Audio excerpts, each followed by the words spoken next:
Hey everyone, it's Karissa from Shining Light on Minnesota. I'm very excited. I have Kirk White with us today from Prevail Claims. Welcome, Kirk. Thank you for having me. You bet. So let's start and tell all our viewers about Prevail Claims. So what we are is we are a third-party claims administration company Yes. that helps contractors. So in light of what we do after a storm, you have people knocking on your door, which a lot of people are like, oh, got door knockers. Those are contractors that are coming out, inspecting damages and everything after a storm. So what we do is we ensure that the insurance companies are paying accordingly for what you have currently on your home. Yes. Because you'd like to get paid for what you paid for previously and what you have Right. insured. So we do that as a service to contractors that not only helps contractors, but also helps the homeowners. Because we all know in this industry that insurance companies aren't known for paying, what they're supposed to be paying. Correct. They'll send somebody out and they're like, oh, this is what it's going to cost. And normally it can be 30 to 40% of what it should be. Well, we all know in light of all the storms, insurance companies always like to say, hey, you don't have this, you don't have that, or you don't have your receipts, or you're not covered for this. Yeah. And on the other side of it, there are a lot of times when you're out there, a lot of companies that are saying, hey, I'm going to come knocking on your door. There's a lot of not so great claim companies out there too. So you want to get that reputable company that's out there that has been around for a long time too. Exactly. Yeah. So I've been in this industry now since 2008. Yeah. And I started as working for a contractor, Yeah. doing the sales, the door-to-door customer service, and meeting with all the insurance adjusters and taking the project from start to finish. Yep. And I continued on that and then worked for a company, a buddy of mine's company, and I did more of like the production supplementing side of it. Mm-hmm. And I was like, really, I really like the estimating side of it. Yeah. Before, when I did sales, I had to do our own supplementing. Like Yeah. we didn't have the in-office staff. And then, over the years, companies have grown to like, hey, we can scale our businesses to where we can have these people on staff. So I did that for a good 4 years with the company, but it just got tired of being the hardest worker in the room and Right. like building somebody else's business to where I was like, you know what, there's a lot of contractors that are not only in the state of Minnesota, but Yep. all across the nation that could benefit from these services that don't have the budget to pay somebody to be Right. on staff. So I had the idea, started a company, and right away started getting, interest in clients and everything. Which is nice because you don't have that cap either, but you know both sides of it. Exactly. And in Minnesota, I mean, it's nice because you have the background, you have the establishment, but you also know, hey, we have all those seasons. Hey, I know we get all the hail, but we also get the rain. We get all the storm damage. Mm-hmm. And the contractors. You start to build that rapport with a lot of people, and the reputation. People start to know you as a person. Yeah, you have a lot of drive too. I mean, I know that as a person. Yes. Yeah. Yeah. Yeah, and that's the good thing is like knowing what the insurance companies are looking for, but Yeah. also helping contractors. There's a lot of contractors that are starting off and they don't have a process in place Right. on how to document the claim properly or what they should be looking for. Mm-hmm. And that's why we also offer like in-house training. Like we'll go there and we'll help guys because we've been on the side of the contractors. We know exactly what the insurance companies are looking for, Mm-hmm. but we also know, what photos that we need as, supplementers and estimators to prove to the insurance company Right. why this needs to be added. Because I always say it to a lot of the contractors, like the insurance companies aren't going to pay for what you feel you deserve. Right. They're going to pay for what you can prove. Right. So that's what we'd like to train contractors in doing is documenting that claim properly. What are some of the things that they're looking for? The Sky's the limit, right? There's Yes, there's a list. long Yeah. long list of photos. Typically, what we get, and I have to teach this a lot, is we'll get a roof or a claim from a contractor that's like a roof only, Yep. and we'll have 20 pictures of up close hail hits. Yes. Well, the roof was already totaled by the insurance carrier. Right. I don't have any overviews or anything to see if they've missed anything, if they missed any vents or Right. turtles or, Yep. pipe jacks, if they missed valley metal, if they're not, accounting for the valley metal properly. So we try to teach them to get the overview photos of a roof, Yep. but also at tear off, because there's a lot of insurance companies. There's a lot of facets that go into roofing, as in like starter shingles. Yes. Minnesota, Midwest, we have ice and water shield because Yep. we get ice dam buildup. Yep. A lot of carriers like to say, well, this is what we're going to pay. Like we use this. This is the payout. This is Yep. what we're going to pay for, let's say, the ice and water shield. Like we use our Pythagorean theorem Yep. to say, but it's not accounting for the exact 6 feet. The square footage. Yeah, it's not accounting for getting 24 inches inside of the interior wall line, which Right. is code. Yep. And we go after that. But a lot of them require that you get pre-existing photos at tear off to make sure that it was what was pre-existing. Otherwise, they're not going to be paying for that. And then contractors, it's coming out of the job cost because you're installing that to code, Right. but the insurance carrier is not going to pay for it. So there's a lot of different accessories too, that just not only for roofing but for siding. Yes. That there's a lot of light blocks. You got to have electricians come out and detach and reset the lights, outlets, your All the AC, different things. your meter, Yeah. meter base. There's just a lot of stuff that a lot of the guys don't like to get photos of. Like they'll take a couple photos and Right. And call it good and think, Yeah, hey, yeah. that's going to cover it all. Right. But Yeah. you missed all of the turtle lines. You missed all the other stuff. Yes. yeah. And our average, like we have a CRM that we track. So Yep. each one of our claims we work, our average is we're adding $5,400 per claim. Yep. So the insurance company comes out, they write an estimate. We're adding normally on average $5,400 to that claim. And that's across all of our companies that we work nationwide. Yep.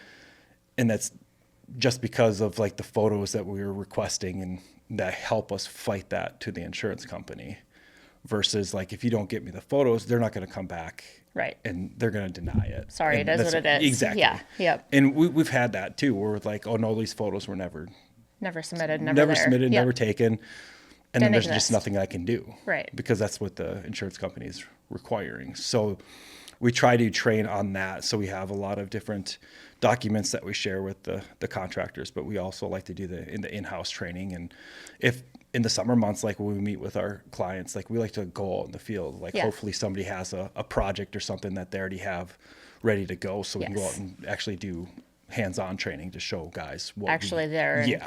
not pre-existing, but when it's there in motion Yeah. after the damage. Yeah. Yeah.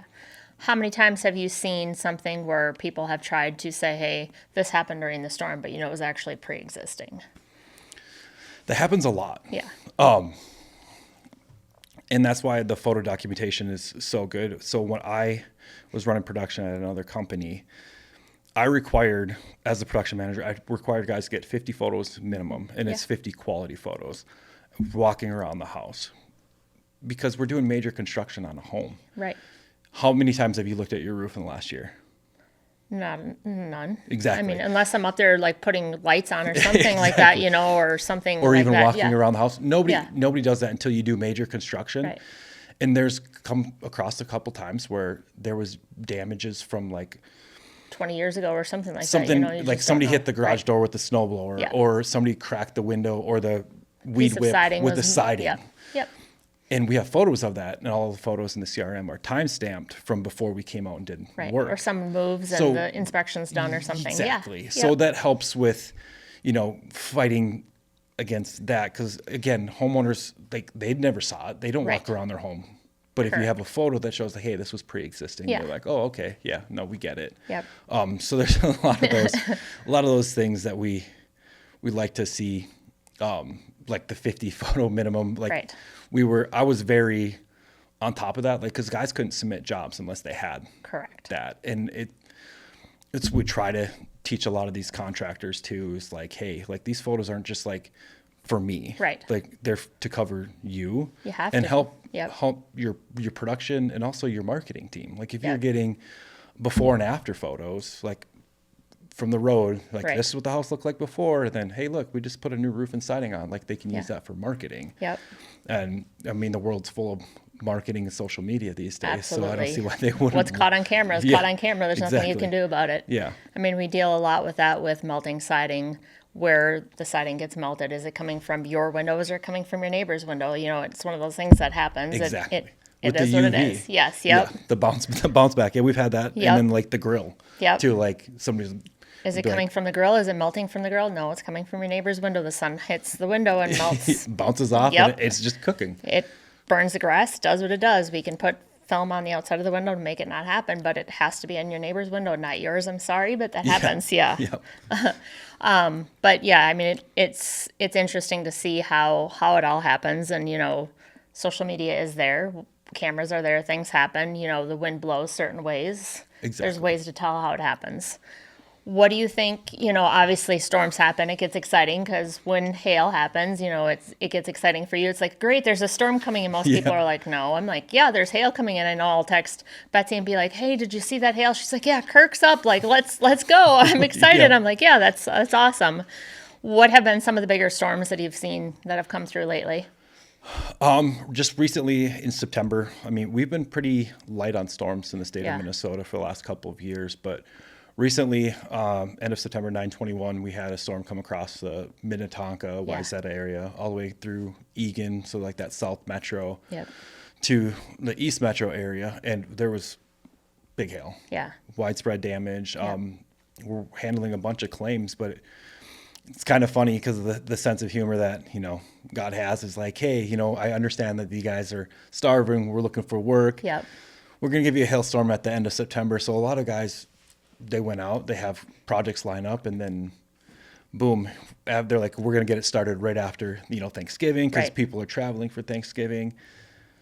And we get the most amount of snow that Yes, we've had in right. the I know. month It's like, of okay, December. just kidding. Yeah. Yeah. So now everything's getting a little pushed back till spring, and Yep. that's fine. But like, there's a lot of homes that have damage. Right. Like And this they're is just it's a sitting there. widespread storm, Yep. and like other states, they've had. We work in Eau Claire from the storm last May, and I mean that was the biggest storm they've had in 20 years. Yep. So a lot of people are confused as to like what they do, Right. and it's funny because a lot of people are like, oh, these storm chasers are coming to town, Right. and I get it. I work with Right. clients in Eau Claire. Like Yep. there's a lot of competition in Yep. this industry. But when you get a storm that big, that size, Yep. it's going to bring in competition. It will. Yes. All the time. But Yep. like just stick to, People that you know and Yeah, you can the trust, and people that area and, actually like- know and have been around. yeah. Yes. And Yep. referrals. Not people that are coming in from Albuquerque, New Mexico that Exactly. don't know and Exactly. Yep, And haven't been around. there's always an easier way. With the internet, there's Yep. always an easier way to verify if the contractors are good. Yes. Look them up on Google. Do they have a license? Have they been do they around have a good BBB? review? Yeah. Yep. Better business reviews. Yeah. And that's something that I push all the time. And like you get all the horror stories that the news pushes as soon as a hailstorm hits. Like, Yeah. don't sign a contract with any contractor. Right. Don't give them any money. And there's always one person that Word of gives them. mouth. Yeah, Yeah. There's always the people that give them the money. Yes. Right up front. And Yep. that's not something like. No. We understand that you're getting a check from the insurance company and they require a down payment. Yes. Pay a down payment. Absolutely. But don't just like before they do, the inspection. Just or anything, write a just check like let's and write a check hand and it like, out the door and go. Yep. Yeah. Like, oh yeah, this one's gonna get approved. So yeah, let's just Right. write a check and let them take off. But like the storms in Minnesota, they tend to be more inviting to the out of state contractors, Right. just because not only is Minnesota pricing a little bit higher than other places because Yep. we require more. We Right. require ice and water shields, Yep. on eaves and valleys, just because of the seasons that we get Right. here. But everybody seems to want to flock here because they know when a storm hits, there's widespread damage. Right. And like homes are so close together. Yep. It's not like a rural area No. where it's like house here, a couple Right. miles country. Yeah. Like It's Metro going to gets hit. hit, It's going to hit. Yeah. Yep. Well, and we're also able to be insured. I mean, you look at Florida and places there, or not Florida, but yeah, I mean, Florida, Yeah. there's a lot of places in Florida that you can't even be insured anymore. No. I mean, we have locations in Florida that no matter what happens, you can't get insured. I mean, And that's, I've worked a hurricane in New Orleans in 2013, and it's sad because a lot of these homeowners, they did get insurance, Yep. but their percentage deductibles of their home value, doesn't cover it. it doesn't cover it ever. Right. And I know Minnesota's switching to more of like lower percentage deductibles. They're getting rid of like the $500 to $1,000 deductibles on your home Right. policies to now percentage. Like on our own home, Yeah. we have a percentage. It's a lower percentage, but we've worked areas that have 5 to 10% of a home value with $600,000 house, and they have a $25,000 roof. Right. So it's like, Yeah. it's like, I'm sorry, but Yes. we'll write you a retail bid, and Yeah. there's a way to go about that. But this is the way that we can ensure that you still get covered, is getting it replaced. Yes. So you work at Prevail Claims. You have a couple people that work underneath you Yes. or work with you. What are their roles and what do they do? So they manage their own clients. So they Mm-hmm. do client relations. So they go and get their own customers, their Yes. own contractors, and they do all their claims Yep. handling for their clients, and all the training we try to do together. Yep. So that's basically what they do. And what areas do they cover? The same areas? Or do Same they have- areas. Yeah. Like we try to push nationwide, just because we like to work year round. Absolutely. Like- Well, and you have to. I mean, you Exactly. have Arizona, you have all the other states. There's so many areas to cover, so why wouldn't you? Constantly getting hit, and there's a lot of contractors in every state, and we have clients in Arizona, we have clients in Texas, and like There's customers everywhere. So, everywhere. Yeah. And there's people that, they don't know how to navigate the claim properly. So a lot of the clients that we've been working with in Texas, they're newer to the storm game. Right. And it's great because I get to come in and be like, hey, Yes. this is the way that, things should go. Here's a process. Let's follow this process. Yep. Versus somebody that has been, in business for a long time, like, hey, this is the way we run things. We're going to turn and burn jobs, and we're just like, well, no, let's take a little slow it more down time. and Let's slow take a it little down. time Yeah. with this one, and make sure that you guys are getting the fair market value for Yes. the claim, rather than just turning and burning Right. claims, which a lot of companies end up doing. They don't have anybody like supplementing it. They're more chasing volume than quality, Yep. and And I why feel wouldn't like- you want to slow it down and go through the process the correct way than Exactly. just let's get it in and get out the door and give me your money? Exactly. And like they're doing it, they're dissatisfying their customers. Right. Like the homeowner, like Yep. that they have a high quality product on their home. Correct. You got to fight for that. Right. And if you don't want to fight for it, then why aren't they just dealing with the insurance company themselves? Exactly. And not getting what they want and losing out. I mean, there are seven main factors to the insurance company not getting what they want. I mean, it's not getting the money, not having the receipts. I mean, there's so many different factors to not getting Yeah. what they want. A lot of the times when I've dealt with customers, they're like, oh no, like my agent, who were really good friends, he'll take care of me. It's not your agent. No. Like your agent doesn't have a say in it. You're right. At all. No. It's the insurance It's- adjusters, and yep. it's the desk adjusters. Right. Like I'm not submitting anything. They can to get your on the roof agent. and not see something and say, hey, you don't have your receipt, you don't have the coverage, or I was up there and I didn't see it, or I didn't see, the vents didn't have what they needed, or the shingles weren't laid the right way, or Yeah. whatever it may be, just, And Yeah. that's been like the data that's been coming out over the years is that 40% of every claims, no matter what, Right. denied. right, There's no explanation as to right. why. Took why. too long, wasn't done right, it's just whatever it is. They're Yeah. like, oh, there's not enough up there. Yeah. Like we're just not seeing it. Yep. And then it's denied. Or they'll send somebody out to take pictures, and after they take pictures, It's just too long of a process the person gives up too, a lot of times too. Yeah. and that's why we're here for these contractors too, because there's a lot of contractors that are like, oh, hey, this one's denied. Let's Shove pass it on under it. the roof. Yep. Let's just pass on it. We'll visit it, later on down the line if they get another storm. When they could be walking away from a full replacement. They just Right. And the roof starts leaking yeah, and then they're just not yep. educated on it to where like there is a way to get a reinspection and a second set of eyes. But Yep. even if it comes to a point of where you feel that it should be approved, we have partners that we partner with that are public adjusters that also do appraisals. That's another route to go if you feel that it should be an approval versus a denial. And we educate them as well on like, hey, we'll even meet them out on site. Like, hey, this one should be approved. Like this is definitely a slam dunk if you were to go to appraisal versus like if it's very spotty, hit or miss, like, marginal. we'll see. Yeah. It's not something we don't want to give, homeowners like, Do I have to put $50,000 back into my roof to yeah, see if it's we going to don't, get we don't covered want to again? give false hope Right. to homeowners, but also like that's why a lot of contractors get good reputations. Like they'd come out, they inspect the damage.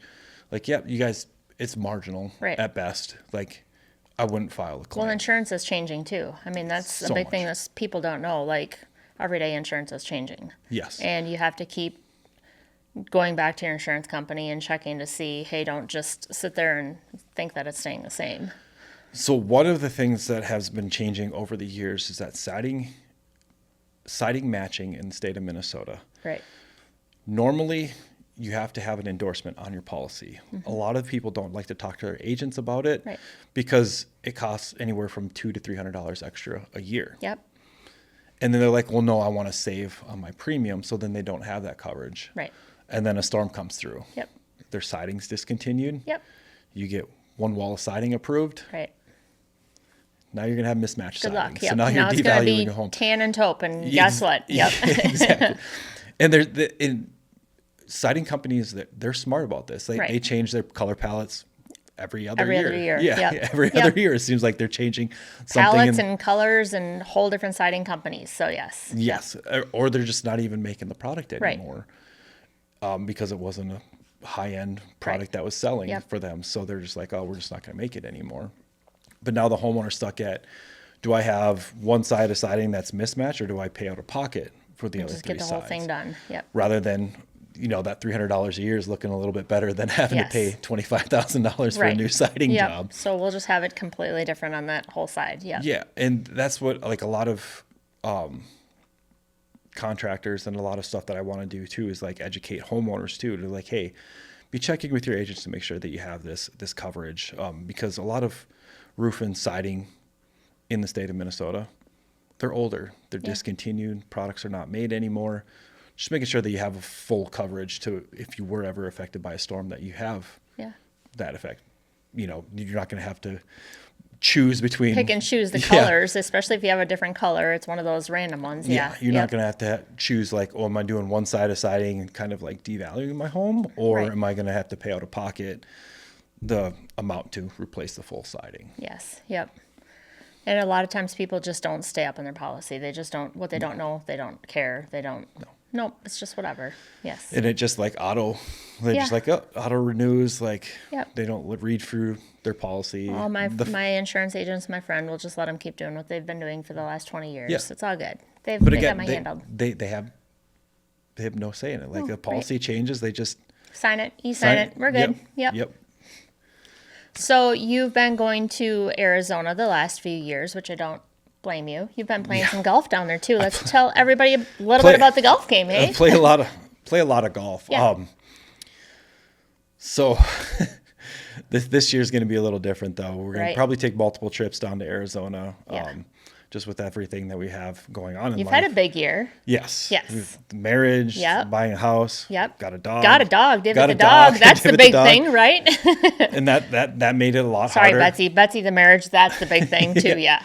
And that's the hardest thing to find, not only short-term housing down there, but having them allow a pet. And everybody's like, well, why don't you check out like Airbnbs and VRBOs? And I'm just like, you can find them down in You can Arizona. find them, but having the pet come down too. But yeah. the pet, like not a lot of them. Right. A lot of them allow pets. Well, before it was like the 6-month thing, and now the 3-month thing is a little bit different. Yeah. Yeah, and that happens just with like life this year. Like Right. next year, it'll probably No back to problem. six Yeah. months, no issues. Yep. But looking for Airbnbs to try to find pet friendly ones, and Yeah. then you're looking at like one month is anywhere from $6,000 to $10,000. Right. I'm just like, We'll stay here. We'll just do some random trips. We'll do trips. Yeah, Like, we'll do trips. We got Family friends down can take there. care We of can Divot. we can just go take a week trip and go Yep. do some golfing. Yeah. But I picked up golf in 2015. Yes. And I didn't have golf. I was a hockey player, Yep. played football, played baseball, picked up golf and got addicted. Golf is an addiction. Trust me. Got addicted so quickly. Like, shot my first round in the 80s, and everybody's like, oh, that's really good. I'm just like, no, it's not. It's horrible You're right. because I see it on TV and these guys are in the 70s or in the 60s. Right. So then I started, practicing and competing, and that first amateur qualifier that I stood on the tee and I couldn't get myself to stop shaking, I did not know what was going It's on. adrenaline. It's like, oh my God, like, what am I doing? I feel like I played sports on some of the highest levels. Like, what is going on? Yep. Like, why am I this shaky That and first nervous? tee, it's like, oh my God, my heart's going. Yep. Yeah. Yeah. So then I got addicted to that. And I was just like, okay, I got addicted Now to that I got the feeling of adrenaline on the first tee. I've got to get this back. competing. And the Arizona stuff definitely did help the golf game because I could play year round and practice outside year round. Yeah. Now it's like indoors. Wait, now you live here in the wintertime. Yeah. Why do we live here? Exactly. Well, like the indoor thing is like great, like to get swings and like that's what I'm definitely doing this winter is breaking down the swing, getting the ball striking more it's the efficient. speed, it's the consistency. It's mine isn't the speed. Like Mine's the speed. I yes. know Yeah. my And wife, Betsy's is too. Betsy's training the speed. Yeah. But mine is more consistently getting the ball closer to the hole to have more birdie opportunities. Right. Like I can hit my irons great, but my proximity to the hole has been so far away. So like, okay, I'm not making enough birdies that alleviate some of the bogeys that happen Right. In a round. But it's so much better to hit outdoors because you can see the ball flight. Right. You can see, okay, this is what I'm doing. Simulator's not the same. No, because you hit it and it stops on the screen and then it picks up the... Great, it says it's going here. It says it's picking up the spin correctly. You see the RPMs and you see... Yeah. Yeah. And like you can read into a lot of the data and everything that goes into that. But it's telling you it's not up in the air. It's not doing what it says it's doing. No, it's like, oh, okay, like that one didn't draw that much. And then you go outside and you're hitting a hook. And you're like, wait a second. And it says it's spinning, but is it really? Yeah. Yep. Yeah. So I've been competing in that, a lot of the amateur stuff over the years, the U.S. Open qualifiers, U.S. Mid-Ams. I would say that the best thing that I've done is in the U.S. Open qualifier 2 years ago now, I kind of stumbled coming in, but like tied in like the last spot. Nice. Lost in a playoff, which kind of sucked to go to final qualifying for it. But then just always been on that cusp. Right. And trying to get better. And like, it's never my swing. It's always my mental game. Right. Like my mental game with golf is horrible. Well, people even say that to me. I know I'm old. And they're like, "Why are you still trying to get the speed?" I'm like, "Why wouldn't I? Because it's for me. Like exactly. No matter what, no matter how old I am, I'm always going to be trying to get better. No matter what I'm doing, it's always for me. Not for anybody else, but for me. No matter what I'm doing, it's always just the mental part of it, and then I'll always be out there just trying to get it better for me. Exactly. And it's one of those things I'll be doing the rest of my life, and just still trying to compete for myself and doing what I'm doing and get out there and do it. Yeah. It's the grind of it. And that's the thing. It's like, it's not just like competing in tournaments, but it's just like competing with yourself. Yeah. But like you and Mark, I'm sure you guys have little friendly competitions. Me and Betsy do, every Saturday we have our little matches for who buys dinner. And not to brag, but I've been on a winning streak for the last 8 months.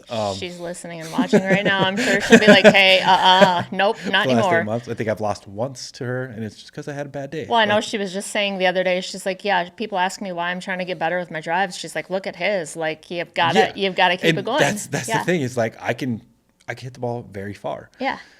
But again, then I'll have like a wedge or like a short iron coming in, but my proximity to the hole is not good. Right. My putting's good, but like... Or it's like you have a great drive and then your next shot's not good. And then it's like, come on, Don. I'm like, you can do better than this. What are you doing? What are you doing? You gotta do better than this. Yep.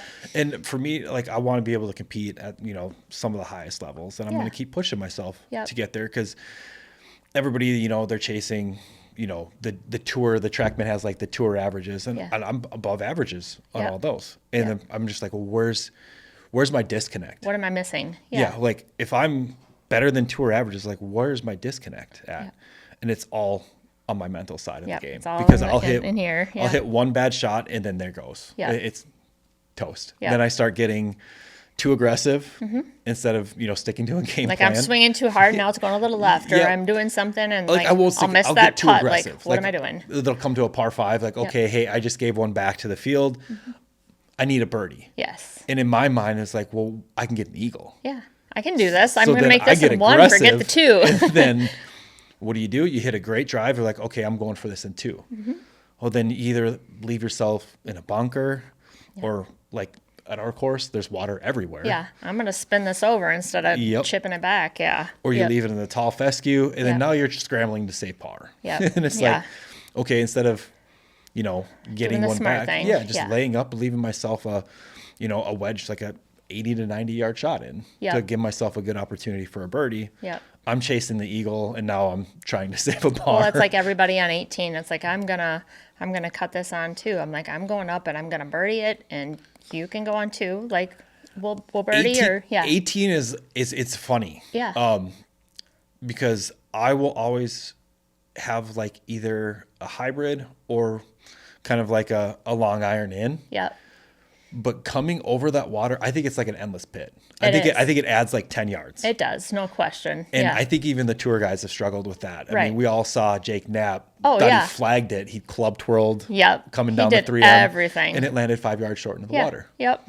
It's like, And I I've got think- this. I'm like, yep. Good luck. There it is. That's what you've got. And I think that's what I think there's just like an endless pit that's Yeah. over that because you always got to add yeah, always add least that extra the club. extra yep. club. Yep. And sometimes I club up too much and then I hit it over that green Yeah. and that's not Well, and it carries to the right no matter what, too. It's always going to go over to the right and maybe a lot of times into the water over to the right. That's just what it does. and it's goofy because if you fly it long let's say they have a right pin, you fly Yeah. it long to that back part of the green or that over the green. It's very difficult to get up and down. It is, yeah. Very difficult. You're better just playing it a little to the left and Yep. keep Leaving bringing it yourself right. a straight, Yep. 100-yard shot in. Yep. Giving yourself You're a good good. chance for a birdie. Play it left and bring it to the birdie. Yep. But so yeah, like mental yeah. side, I know there's a lot of like different apps and like things that you can do. Me even looking at YouTube videos of Yeah. like how to combat the mental side of the golf aspect. Because with me and my coach I've worked with, like it's never my swing. No. It's always just like the mental side of it. And like if I'm playing good and then all of a sudden a bogey happens, it seems like I get defeated. Mm-hmm. And at that point, then I get on this, and it's funny because Betsy's dad he's like, yeah, you were 2 under through 5 holes, and then you bogeyed, and then you couldn't get off a bogey train for 6 holes. Right. And that's exactly what happens. Like Yep. start, not playing smart, not playing the game I should be playing, and then start getting aggressive. Like I got to Yep. make back those bogeys that I made. Yep. And then that leads to more bogeys. Then it's like, okay. See, I used to be the opposite way. Like when I'd hit a bad shot, then I get aggressive. Then I'm like, I know what I'm doing. Like, pull myself out of it, and then I start playing better. I'm like, I almost need that bad shot to then like click and get out of it, and then I'm start playing good. So I'm like, if I have that bad shot on the first hole or two, then it's like the birdie train will come on. So it's like, all right, I want to get that bad shot out of the way on the first hole, then it's game on. But if I start playing consistently good or like decent, then I'm like, I'm waiting for that bad shot because I want to get even better. Like, I don't know. It's just a weird thing that I used to have. But, yeah. Like, even at our home course, I tend to play it a little too aggressively. Like, one should always be birdie or par for Right. me. But at hole 2, Yeah. playing from the back tees from behind the road, it's a very daunting tee shot. Oh, yeah. It's scary because Yep. there's nothing, like left is OB. Left is OB. You have that little strip of little fairway, strip of and then fairway, all and then water on the all right. the water on the right. And then you hit a great drive. You're in the fairway. You're in the middle of the fairway. Yep. And then comes the second daunting task. Yep. Because it's A either little peninsula the little green. peninsula green. Yep. Around. Yep. And that usually is like, for me, it's either a birdie or a It's double. a birdie or bogey. I mean, no birdie matter or what. double Yeah. for me. Or And bogey. it's like, yeah. okay. Yep. And then you go to the par 5, and then you get a little too aggressive on it. Yeah. And you're trying to get back with, and Get that's that where, that either the double back or what you're doing. Yeah. exactly. And Yeah. that's where I need to stop being so Just play it safe. aggressive. Yep. Like a 2-putt on 2 would be phenomenal. Yeah. Like making a par and like less stress going into We're a good. We're good. Let's yeah. just do Let's this. just Yep. and I think that's Tone the it down. mental, like my mental side of it. It's always been a struggle because I get so I can't think of the word for it, but like everybody is so results Driven. like results driven, and like you put in all this time and effort into your golf game. You your expect golf swing. yourself to be better. You expect Yep. yourself to be Your so good expectations. on it. Yep. And you have all the shots, and then something happens to where you don't hit the Right. shot you want, You get hard on yourself. and hard on myself. Yep. I do the and exact then, same thing. And then it's just like why Yep. do I even try Right. anymore? Like what I'm am not I even doing? keeping score anymore. I'm just good. Yeah. I'm just playing now. Yep, exactly. Right. Mark's like, you're not keeping score. Nope, I'm good. I'm No, just I'm good. I'm just playing now. I'm shooting. Like I haven't been known to be a club thrower. Like I'm not a club thrower. I've thrown a club once in my life and paid for it because it's down in Arizona. Me and a buddy were playing a Masters tournament. So it was like, Yeah. you play a best ball Masters tournament. he hit a good one out. He goes, get aggressive. He's like, I know you can hit it that far. Drive the green. Hit it to the front of the green, rolled all the way over to the fringe, but it was against the rough in the fringe. So the ball's kind of hidden. Yep. So it's like, okay. I was like, I have to be very delicate with the shot. I'm short-sighted. Yep. I can't get a putter on it, which I wanted to be able to get a putter on it. Because it's just easy. And I tried to just pop it up, but the grass down in Arizona, it's not like the rough here. No, I know what it's like. Yeah. Yep. And I bladed it across the green. And I immediately looked at him, and I Terrell Hatton, 2 clubs, 2 hands on the club, tomahawked it. Yep. Just threw it straight up in the air, didn't even care where it went. Yep. And it hit a tree. And it completely bent my 60 degrees. So I'm Yep. like, all right, well, we're not going to be throwing clubs anymore because clubs aren't cheap. Yep. They're very expensive. Yep. So I don't know. I got to figure out a better way mentally to. I know Tiger was just like, you can be mad at the shot for 10 seconds, and then it's got to be done. Like done. Let it go. It's got to be done with by the time you get to your next shot because you got to think and focus on your next shot. Got to get to the next one. Yep. And that's something I need to work on. Right. Yeah. Because it can derail my whole round. Yeah. Because I mean, I remember I had a golf coach in college when I played, and she's like, "Okay, you've got to take 10 steps, let it go, and then get mad at yourself and say, okay, I've got to do better on the next one." And I'm like, she's like, she instilled that so many times in me that like by the time I got to the next shot, I'm like, if you don't hit the next shot better, then why are you keeping score? And just stop keeping score. And she's like, then if you can't stop keeping score, then just be done for the round. I'm like, I'm not going to be done with a round. What do you mean? She's like, just quit. Then why are you playing golf? And she's like, so for 3 rounds, if I couldn't be done playing, she's like, if you're not done playing golf and you can't stop keeping score, then stop playing golf. And I'm like, what do you mean? So she made me for 3 rounds, like do that. In particular, like, I don't want you to play golf ever again. And I'm like, wait, what? She's like, you're out here playing college golf. You're taking bad shots. You're getting so frustrated that you can't get over a shot. I'm like, yeah. She's like, you're getting mad at yourself. I'm like, yeah. She's like, stop keeping score. I'm like, no. She's like, stop keeping score. I'm like, no. She goes, and stop playing golf. I'm like, no. No, I'm not going to stop playing golf. She's like, you're out here every single day, 8 hours a day. Before playing golf, you're hitting balls. You're playing 3 or 4 rounds of golf a day, and you're out here afterwards. I'm like, she's like, stop playing golf. I'm like, no. She goes, then forget about the shot. I'm like, okay. Well, I'm like, that's what I got to do. That's fine. And that's what I've got to do. I'm like, if you're going to tell me, you're my golf coach, you're going to tell me I got to stop forgetting about the shot, then that's what I got to do. She's like, yeah. And she's like, I want to have you go talk to this person just about forgetting about the shot. I'm like, all right. So I went and talked to the person about forgetting about the shot. He's like, why is it so hard for you to forget about the shot? I'm like, because it's a bad shot, and I don't like having a bad shot. Yeah. Like, well, who likes having a bad shot? He's No like, one. you hit it in the water. It was a 2-stroke penalty. I'm like, yeah, because it was right there. He's like, yeah, so what? I'm like, that 2-stroke penalty wasn't a fun shot. He's like, yeah. He's like, so why are you getting so frustrated about it? I'm like, because it was a 2-stroke penalty, and I just dubbed it. He's like, just laugh it off. I'm like, it wasn't funny. Laugh it off? I'm like, it wasn't funny. Like, he's like, funny. just forget about it. I'm like, all right. He goes, hit the next shot. Think it was fun. Have fun with who you're with. He's like, just have fun with the people you're with. I'm like, all right. He's like, so next time you come out, enjoy the people you're with. Enjoy that you're out here playing golf. Have more fun with the game of golf. You're taking it too seriously. I'm like, I don't know. I've got to start enjoying golf more, because that was to the point where I'm like grinding so much that I'm spending like 16 hours a day on the golf course. It's getting to be too much. Like, it was wearing me out. Like, at that point, it was getting to be like every single thing was on my mind. Every single shot was way too much. I'm like, all right, maybe it is just a little bit too much. Like, it's not quite fun anymore.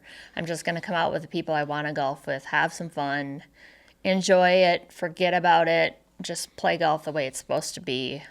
Laugh it off and have some fun. Yeah. So that's what I started doing, and Just it got to be a little bit more fun. Yeah, because it is like you Yeah. get so hard on yourself, and Yeah. you get so frustrated that you don't even know it, but like it's not It fun gets to be be hard. It around. wasn't fun. Yeah, Like, it's not fun to be around, and like people No. are like, well, why is he so angry all the Right. time? I'm like, I'm not angry. I'm just can't help it. I'm trying to Like, be focused, yeah, and I'm trying to. I'm winning the tournaments. I'm going to nationals. I'm doing the things I should be doing. Like, I'm scoring great. I'm doing the things, but I'm mad at myself. Like, Yeah. why? How can I not be like? Exactly. I'm not throwing the clubs, but I'm angry because I hit a bad shot. Like, And then I'm you start getting meddling, in your own head, and you're like, what am Yeah. I doing wrong? right. You're Every like, single, like, I knew every degree. I knew every loft. I knew every single thing I was doing. I could draw it. I could fade. I could spin it. I could do everything. But I was angry. exactly. And that's the funny thing too, is like when I started working with my coach down in Arizona, and a lot of people don't know this, but I had hip surgery when I was 5. Yeah. So my left leg is 3/4 inches shorter than my right leg. So I usually wear a lift in my shoe. If I don't have my lift in my shoe, I kind of got that weird side bend, Yep. which is not good because I have a steeper attack it. angle on the ball. And I've then always that, had a really steep attack angle. and Yeah. that is not good because you start chunking shots and you're like, okay, now I know what I'm doing. And it's not something that you can see. Like But you get can't used to it. Like, that's what Exactly. you do. Everybody has their own So that swing. was one of the things that we were working on, getting that attack angle more shallow but not as deep, because I was taking these deep divots and they're like, why do you take such deep divots? Right. Well, because all my weight, Because all my weight's there. Yeah. from that side, and like, Yep.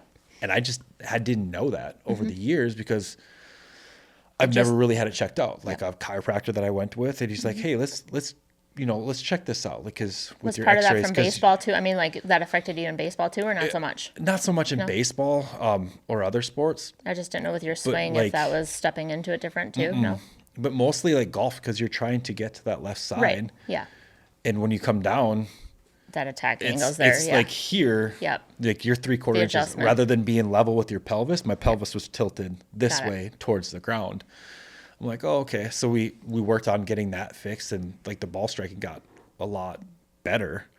But it's just something I didn't know. And I was getting Right. so frustrated when I started golfing, like, why am I doing Why am I this? taking these big divots? Yeah, like why am I like chunking shots that I know that I can hit? I'm but hitting like, why is behind it, everything- yeah.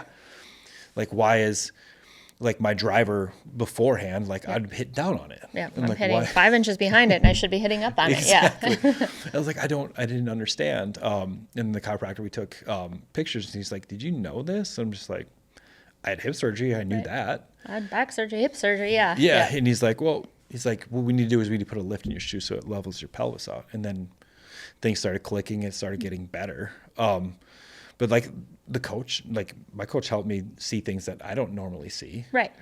at all. Like I felt like everything was good, but like I've always played my best golf like after a lesson with him. Yeah. Like after meeting with him, like, hey, this is what I want you to go work on.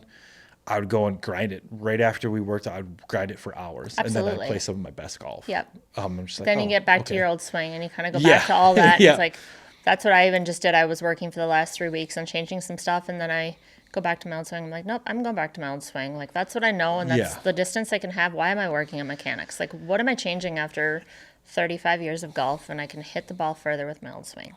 And that's why? what, like, I think the trap that I fell into was like, I would go back to the old swing, Yeah. but then I'd create the same mistakes. So I'm kind of going in between both of them right now because Yeah. I'm hitting it further. I'm doing both right now. Yeah. Yeah. like, and like making some good changes, but I'm adding some stuff to it. Yeah. fine tuning it. Yeah. Yeah. So Yep. like my old swing, it was not working at all. I'm not consistent, but I'm putting some stuff with it. Still Yeah. hitting the ball a lot further, but I'm making it more consistent. So Yeah. And that was my thing, is like the consistency. So now it's like, okay, we're working on this, and like this winter, we're going to take our trips down to Arizona, but like with TPC having that, like I'm going to try to be in there at least an hour a day. Yeah. And a lot of people go in there and they use it to play simulator golf. No, I'm not simulator. No, I'm just on the range, just Exactly. working on my grind. Exactly. I don't I'm gonna play go in there. any- Like I look no. at my videos that I had for my coach on our app. Like, hey, this is what I was working on. This is what I'm gonna work on Yep. today. I don't play any rounds of golf. I'm just straight grinding. Like, Just that's straight all I'm doing. Betsy and I will Yeah. we'll play on like a round on Saturday because we're both there together. Yeah, So it's no. like, okay, this is a little fun, friendly. Everybody's like, "Are you round. playing rounds?" I'm like, "No, I'm grinding." I don't like to read too much into it because like I have a very good short game. Yeah. Like my hands are great. Yep. Old hockey players, we have great hands. Yep.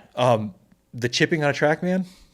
Yeah, no. sorry, but No, and you can't putt, you can't chip. No, I'm hitting numbers, I'm working on things. No. It's funny because I'll hit a chip and it would be like an open-faced flop shot. Yeah, it's going to come straight back at you. No. Guarantee that it didn't carry more than 5 yards. And it's like, no. oh, you hit that 30 yards. Yeah. I'm like, no, take off the putting, you take off the chipping. No, sorry. Yeah. No. Yeah, so that's my winter goal is to break down not only my iron swing, but my wedge swing to make it more efficient. Yeah. For one, but more consistent. So I'm getting the ball closer to the hole, controlling spin more. I've had an issue with that with my wedges is that I'll hit a great shot, it'll land by the hole, but it'll spin 30 feet back. And I'm just like, okay, we got to learn to, maybe, club down a little bit. Maybe instead of hitting that 60 degree, take a light 56, control the spin so that it just hits and stops and doesn't go anywhere. Nice. Versus, hitting a full 60 and having it rip completely off the green, which happens a lot here in the state of Minnesota. Yeah, it's soft. It's soft. Yes, very soft. Soft greens. Versus Arizona, it's hard and it's going to roll and it's not going to come back as dry. That was the other issue that I've had in playing tournaments because I played a lot of mini tour stuff down in Arizona. Yeah. And never played well just because I could never adjust to it's the dry heat. It's going to roll out there. It's going to come back here. Not just like the rollout, but like the distance is different. Like you choose your line that you normally choose and you're like, oh, it's going to be good. And then it just rolls out into the rough. Rough is typical different grass. Yeah. Rough, you catch a lot of Kentucky blue versus the Zoysia, everything else. Yeah. So you get a lot of like not as flyer as you do here. Right. Like here you're playing for a flyer lie. Yeah. There it's not. It's more chunky. Like you're gonna be chunking it out of there. So playing a lot more chunk and runs. But the firmness of the greens, like you're not playing the numbers to the pin. Like you're playing front numbers. Right. And hoping that the little bit of spin that you do create is going to stop it close enough to the hole where you're not rolling over the greens. Right. And that was my issue is I was rolling it out too far. Or I would miss club and leave it on the front of the green. Now I got a 40-footer coming back to this pin. Like how am I going to do in this a tournament now? that you're like, hey, how am I going to two-putt this? Like you're already in your own mind of like trying to two-putt it. Yep. The other thing too is that we joke around with the juniors that we play with at the club all the time because they'd come down and they'd spend a couple of weeks with us and play golf and you'd be looking at a right to left putt here. Yep. But there's a valley pole. Right. There's from the mountains to the valley. Yep. And you're like, why did that break that way? Right. When it's not breaking to the water. It's like this way. It's going to be a slope. Yeah. There's a slope that looks like it's breaking left to right, but it breaks to the left. Yep. And that was one of the hardest things to actually judge because you got to know where you're at. Yes. And we have friends that were at Desert Mountain, and those were some of the most frustrating rounds I've ever had. Is because I could never figure out where I was on those courses or where the valley was. Where the valley was. Because I've only played there, a handful of times. He's been playing there for years. And he's like, oh, yeah, the valley's that way. I'm just like, what do you mean? You just told me it was that way, and I'm on a different hole, and now I'm trying to play it that way. And he's like, well, no, the valley's that way. I'm like, well, I can't read it. I can't see my feet. I'm not looking at the line. To me, it looks like a left to right putt. Right.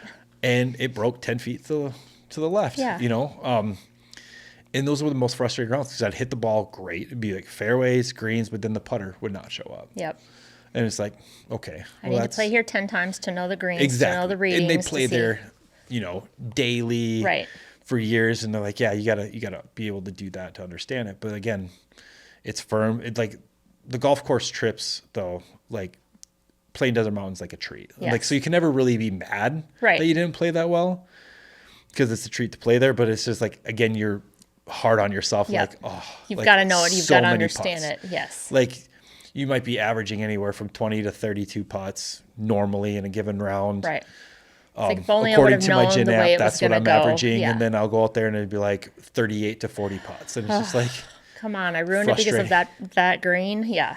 Frustrating. Yeah. I've had the funniest, the first time we played there, we played a course called Renegade.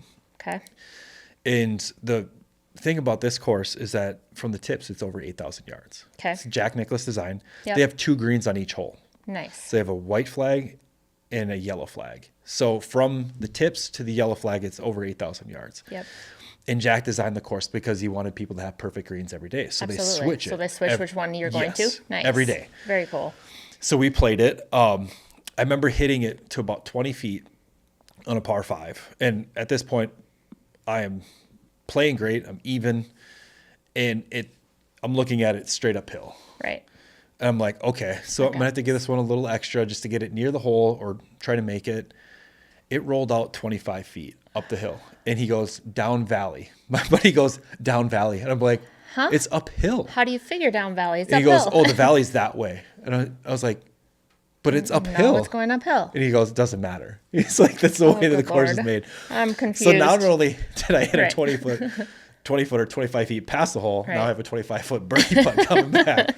That I, ended up two putting, but it's just like so frustrating. I need the red and the green. I need the book to see how this is going to go. Right. I need the green reader. There's not a green book that can help me doing this because it's like I need a slope. I need something. Yeah. The valley was a definite throwing you off. Definite round killer when you're playing down there. It's such a different beast. I ended up shooting, even par 72, and I was happy about that. Yeah. But I was still like confused. I need to play this three more times just to understand it and see it. Yeah. And it's one of my favorite courses to play down there was like that because it's like long, it's open. Because a lot of these desert courses, they're flat and they are what they are. Yeah. Yeah. You're not getting a lot of distance on them. No. Like they're you play a lot. They're all the tune are the same too. Yep. Exactly. Yep. And it's desert golf is a different beast than it is here. Like, you can hit it a little right and left and be in the trees. It is what you it hit is. a little right and left there. Yep. You're in the desert. You're in the desert. You better have a desert club in your bag. Yep. I mean, waste management's, that's still the same. I mean, it is. Yeah.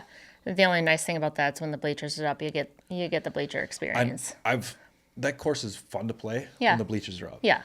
We played it like a week before the stadium, the Coliseum is fun when the bleachers are up. Yeah. It's a different experience. The fans were even there before. It was fun. Yeah. We've played it when there's no bleachers up. Yeah. Just a normal golf course. No, it is. When the bleachers are up, it's a different experience and you're for sure. still paying the premium price to play. And I'm just like, nope, we'll play it when the bleachers we're good. Up. Yeah. We've played it enough. We don't need to play it anymore. No, it's typical. What's one of your favorite courses, or what's some of the favorite courses that you played? Goodness. So golf trips, COVID year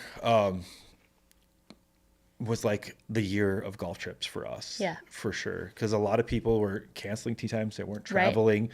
And Betsy and I were like, let's travel. Right, absolutely. We can get discounts. But then you get all the people. It was frustrating too because you get all the people that are not golfers out there. Yeah. And you get the kids and the families and the remote controls and the babies. And I'm like, really? Exactly. Come on. we just relax. Yeah.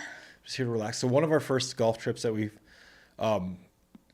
taken together as a couple, we were just like, let's take like a weekend trip to Vegas. We never really explored the TPC network. So I was like, okay, we can go play TPC Summerlin where they have the Shiners for $25 cart fee. Absolutely. I was like, sweet. Do it. Betsy and I are walkers. We do not take carts. We're gonna do that next year. I'm like, we're getting the push carts. We're doing push carts. Yes, absolutely. To go. It's great exercise.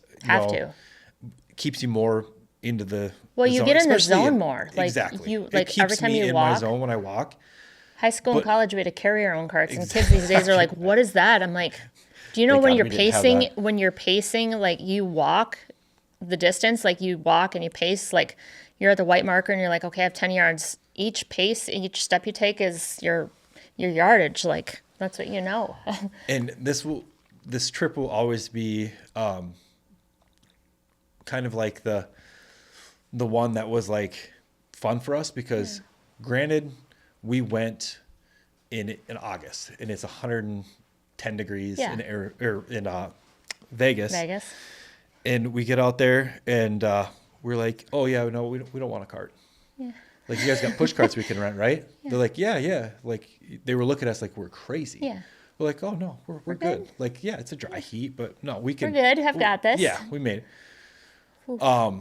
We had somebody playing behind us that accidentally hit into us because he's like, I hit the best shot of the world on hole 2. They're like, yeah, I didn't think nothing of it. And he came up and he's like, hey, do you mind if we, if I just play with you guys, He's like, I don't want to push you. He's like, or play through. I was like, yeah, sure, whatever. And come to find out, he was a higher up at the Venetian. Oh, nice. And he was perfect, well-renowned guy. And he called the clubhouse on hole 5 and said, you need to bring carts out here for these crazy Minnesotans. because I don't want anybody to die. And I was Have like, a no, heat no, no, stroke. no, No, we're good. we feel fine. We feel Yeah. fine. He goes, that's what everybody says Right. until they have Have a heat stroke. right? So we end up playing with him, and like he only played 9 holes with us, but it was funny because he's just on the phone, like telling everybody that like, these crazy Minnesotans Yeah. out here walking. Like, how could you guys ever, Think about walking in this allow heat. these guys to walk even? Like, you Right. need to. It's like, this is not. They're not nuts, cool. yeah. He's like, they're nuts. They're crazy. So if you played TBC Summerlin on hole 8, that par 3, the guy that owns the Venetian has the house right there. Okay. And he was telling us all about it because he stayed there. He's like, yeah, you can rent it nightly for a fee of $45,000. I think there was over 40 bedrooms and 40 bathrooms, but there's like a 48 car garage underneath it. Nice. And he was just telling us all this cool stuff. But that was one of like the things like, okay, we need to keep doing this. Yeah. Like, not only you get to meet other people when you're on Yeah. these golf trips, It's but the just like people you meet. It's the networking. it's the Yeah. networking, but like the Yeah. traveling too. Like, so we stayed, where did we stay that first time? We stayed at the MGM that first time. We went out to Vegas, and we kind of made it like a yearly thing to where we go out to Vegas to play TPC Summerlin and TPC Las Vegas. Yep. And 2 different courses, both different layouts. Like Yep. TPC Las Vegas used to be the Canyons course. So you get out there, you're like, well, why do they call it the Canyons course? Right. And like the ravines that Oh, are got out it. there. I was like, oh, okay. So This like makes you hit a sense. ball like to a little to the right, like on a blind tee shot, and you're like, oh, it should be fine. And you get over there and there's like a 40-foot ravine, and Yeah. you're like, yeah. Oh, I'm not doing this. Yeah, Yeah. Nope, like, I'm good. The ball's gone. Yep. Like, we're not finding that. No. But both of us are plant-based, so there's like one of our favorite restaurants was out there, and it was called the Modern Vegan. Very cool. And it's kind of like a dirty vegan comfort food. Yeah. Like you can get like pancakes, chicken and waffles, Absolutely. like the normal food that you would get at a restaurant. Yes. Like But bar completely food. vegan, completely Completely clean. vegan, Yes. completely made without any animal products. And it was funny because we would always go in there, and there would always be people that come in and didn't understand that it was vegan. Which is amazing. Like, that's good. I was Like, just like thinking to myself, like, you're coming to a place called Modern Vegan, but you don't know it's but vegan. you know that everything's plant-based, and like they wouldn't be able to tell the difference. Like Right. nobody could tell the difference.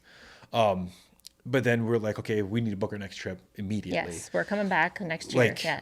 it doesn't matter where we're Right. going. So then we ended up sniping a couple of tee times at Bandon Dunes. Nice. So that was another one of our favorite trips, and we liked it because we could walk. And it was Yes. walking only. Yep.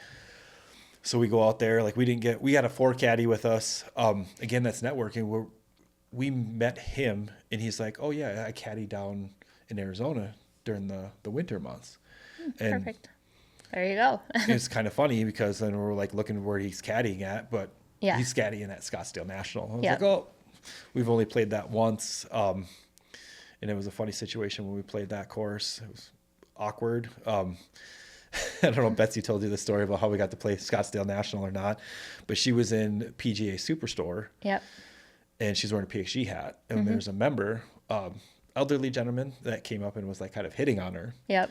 And he's like, yeah, I can have you guys, you're out. He's like, does your husband play? She goes, no, but my boyfriend does. Right, So yeah. not only do I get looped into this weird third wheel, Right. like golf thing, but when we get out there, the sun goes away. Yep. And it's raining, it's 40, and then it's sleeting. And it's like the one year that you've probably seen the pictures where like TPC Scottsdale posted like, hey, we have snow on before Yes. the waste management. That's Yep. when we're playing Okay, Scottsdale got it. National. And it's just, But hey, we're out there. It's we're okay. out there. Yeah. It's fun. You go rain or shine. Like, that's the one thing people don't understand in golf. Like, Yeah. you're diehards. Like, if you play, you play. If you're like, playing a prestigious course that was Yeah, like, hey, this it might be doesn't the matter. only time Yep. that we're playing it, that we're battling the but even elements. like at TPC, like when you know it's the last couple rounds, rain It's or cold. shine, like you're going like Yeah. hat, stocking hat, winter coat. You're gonna Bundle get the up. last couple rounds and you're going. You're Yeah. going. Yep. Before the season's over, you're Yep. going. Yep.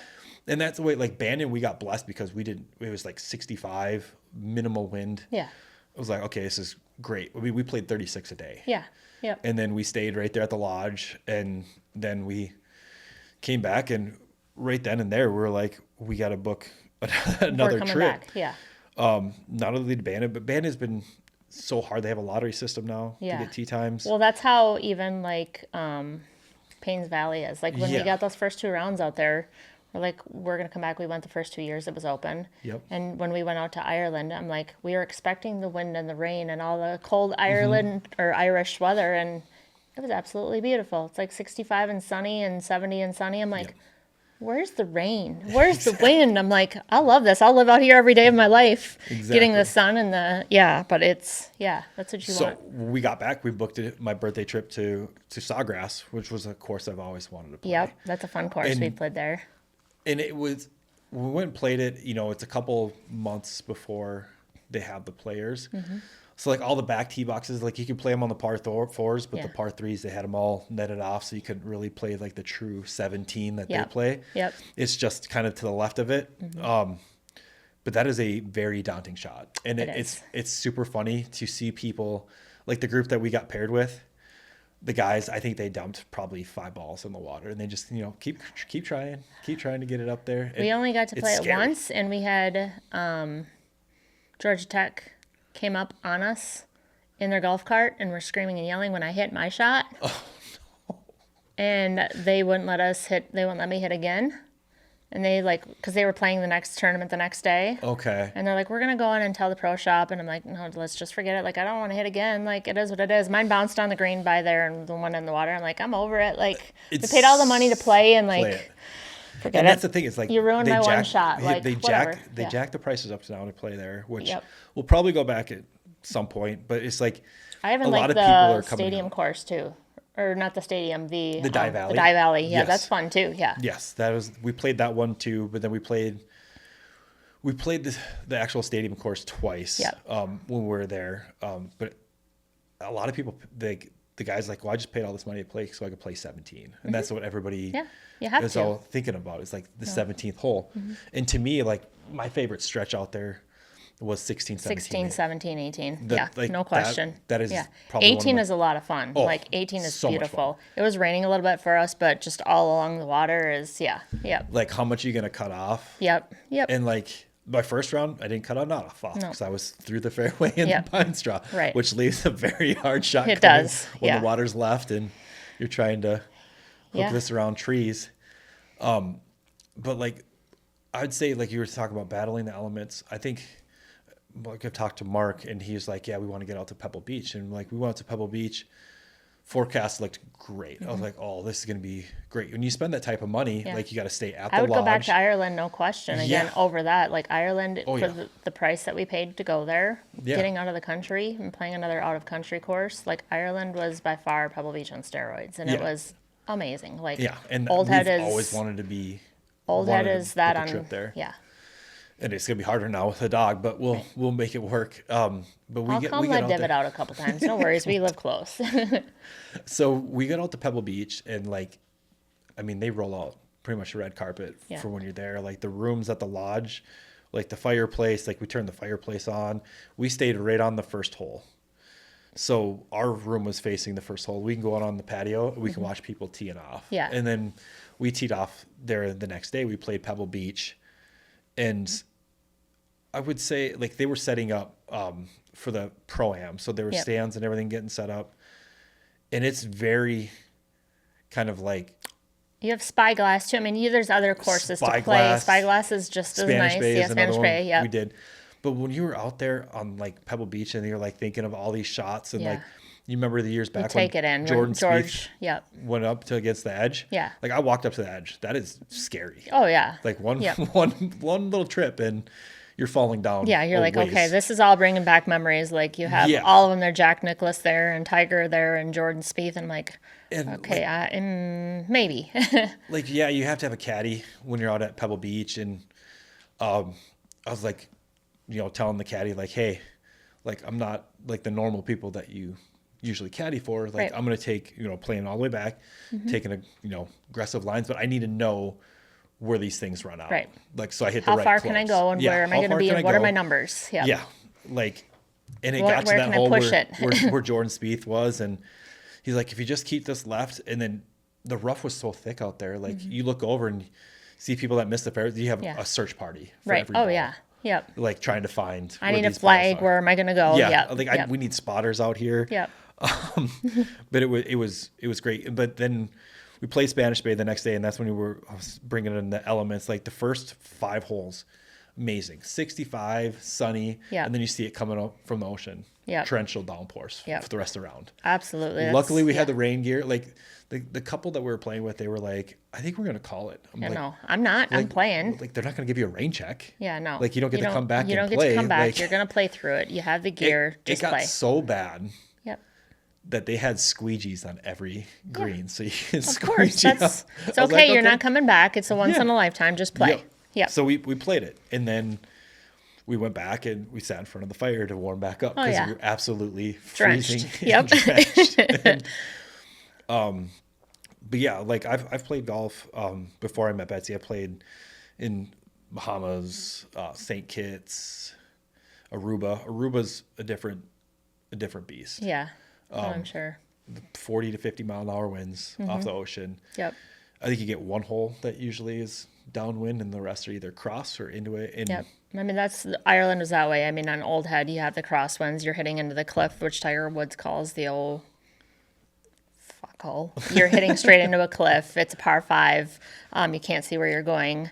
The next shot, you're hitting into another one where you're hitting off a 500-foot drop, hitting into the green. On the third shot, you have wind going to the left. You're hitting into the green, which is another 500-foot drop. You just can't see. There's lighthouses and everything else. It's absolutely insane, but every shot you hit is absolutely amazing. You can't help but just look every which way, and your jaw is dropped, and absolutely you beautiful. just forget where you're at. You don't know. I mean, that's all about the sights and all about the feels, and it's one of those, like, you just stop and look at everything. Yeah. See, my competitive brain is like, if I'm not playing good in places like that, like I get kind of like hard on myself and like little frustrated. Yep. And then Betsy would just be like, hey, like take a minute and look where you're at. Look where we're at. Yep. Like we're playing golf at like Spyglass or Pebble or you're in Ireland, and you have like old cemeteries here, and you have lighthouses there, and just take a minute. But one of the most frustrating golf trips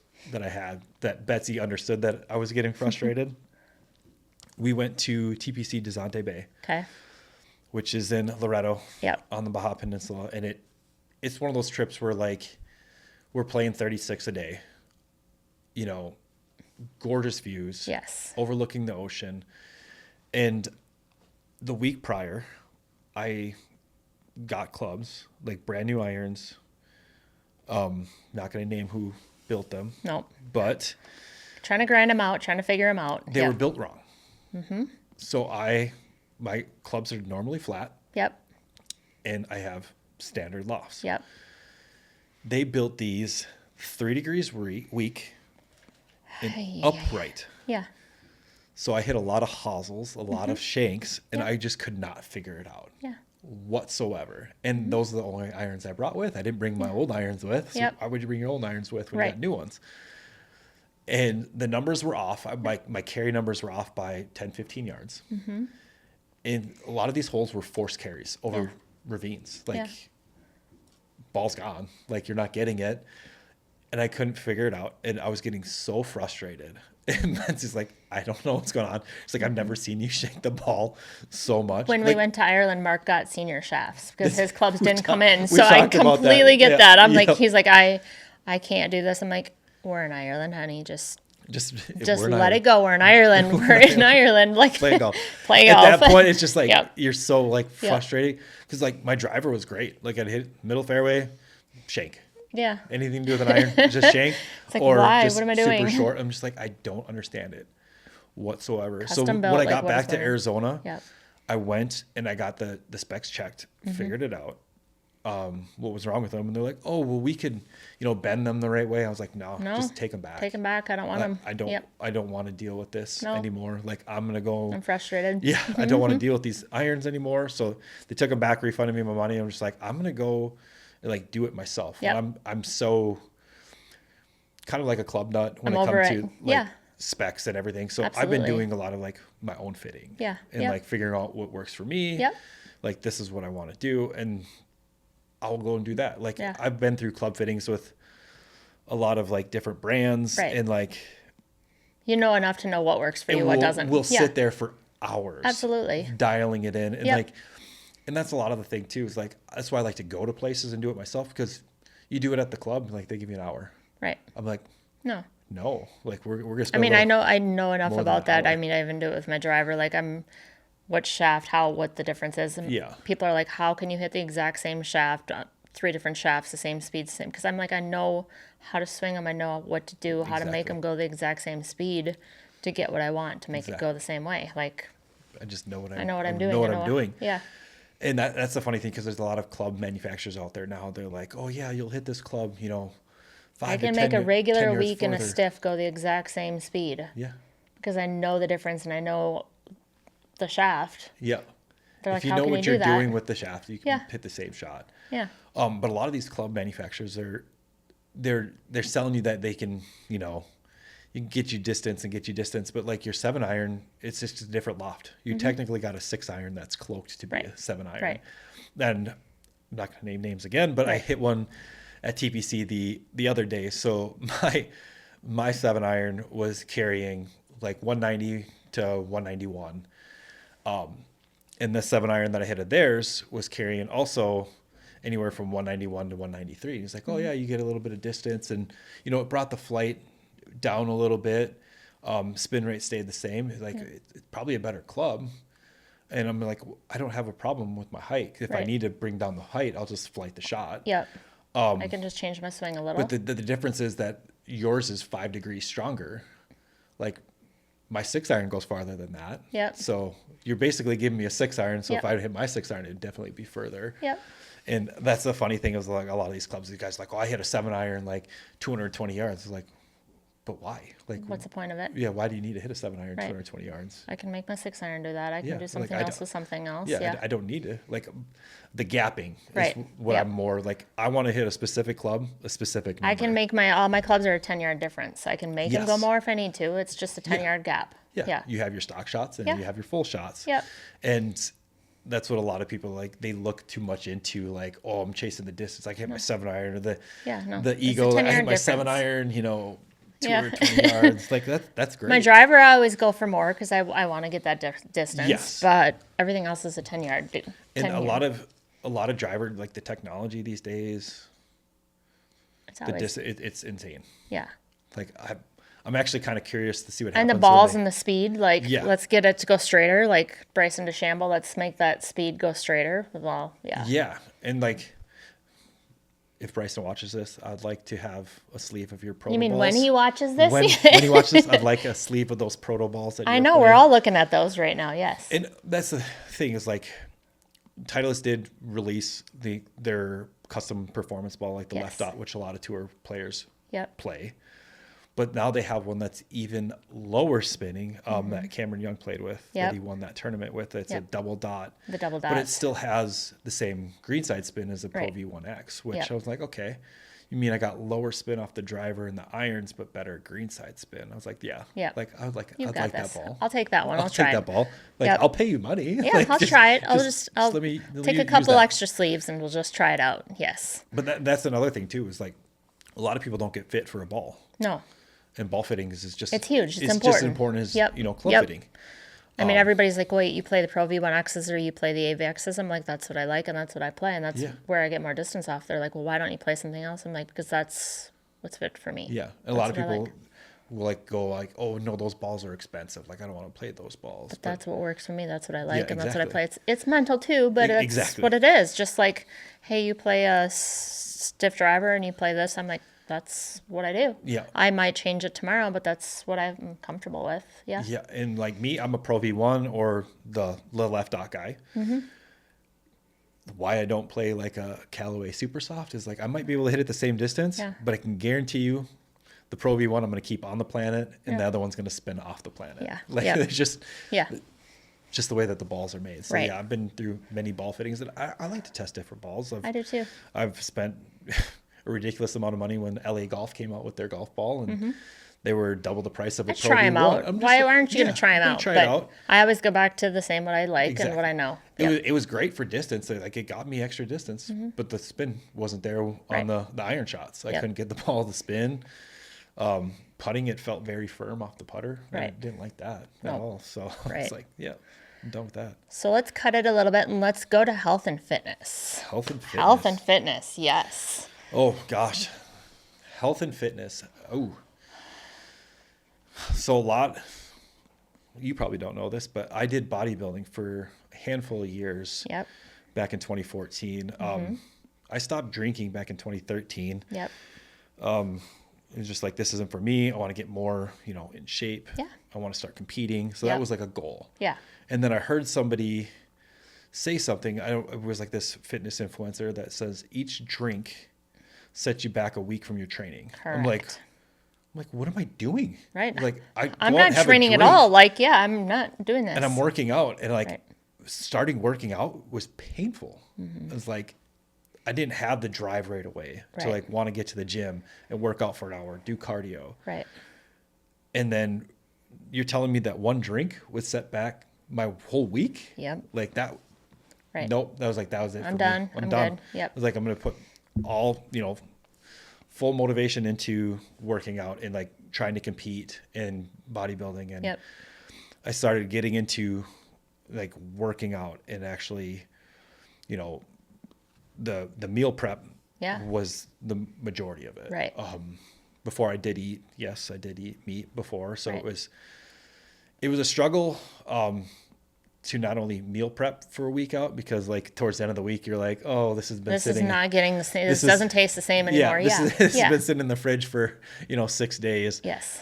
But like at that point, it just became mind over matter. Right. Let's just push through this Let's one because push the through new it week because starts. like the results Yes. started coming in. And Right. I'm just like, okay, so something good is Something's happening. clicking. Yep. I would work out. I worked as a personal trainer at a gym at LA Yep. Fitness in St. Paul, and I got a break. So I'd work like a morning shift, and then I'd take a break and work out for 2 hours. Yep. And then I'd come back and I'd finish till 6 o'clock at night, and then I'd do cardio Yep.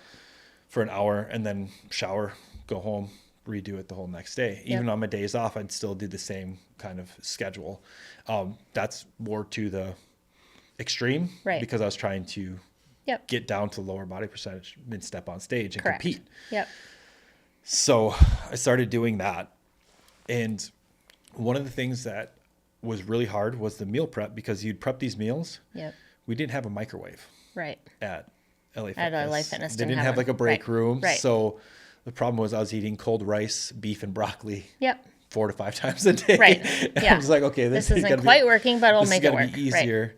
And nowadays it's easier. Like I'm not really chasing, the bodybuilding. I did 5 shows, placed top 5 in a couple shows, and I'm just like, this isn't what This I want to isn't do. quite what I want to do. I'm not driven Yeah. to that anymore. Like there's a lot of friends of mine that are still competing in bodybuilding. They're IFBB pros. They're chasing that. And I'm just like, it takes a lot It to does. do. Yeah. It's a lot of money and effort Yep. for very little return, Right. is my opinion. Yep. Unless you're like the number one Number one or Olympia, number two. Yeah. Yep. you're making, endorsement money. You're making, paychecks from winning those big shows.